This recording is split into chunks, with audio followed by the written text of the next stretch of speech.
I hope you're doing well. You may have gone through my previous videos where all I have explained till the fifth algebraic identity. Now here comes the cubes. Cubes are different categories of identities, not complex but a little larger. That's all. So let's go ahead to find how do we derive the formula a plus b whole cube equals to a cube plus b cube plus 3ab in bracket the sum of a plus b. Now let's start over here. I should say solution. So a plus b whole cube can also be written as a plus b, a plus b, a plus b. All right. So let's drop this down, a plus b, and write the other two as square. Now this may be reminding you of the first identity we had done.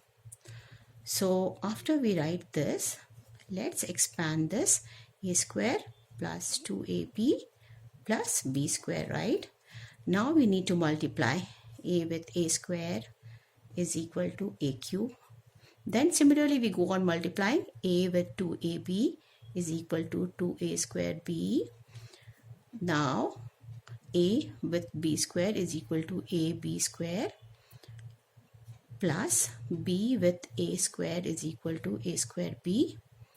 Then plus, okay, b with 2ab is equal to 2ab square, and finally we have b cube. All right, so we have b cube. Now let's arrange this. Okay, 2a square b and another a square b, okay, is equal to 3a square b and ab square and 2ab square is equal to 3ab square, and b cube is also there.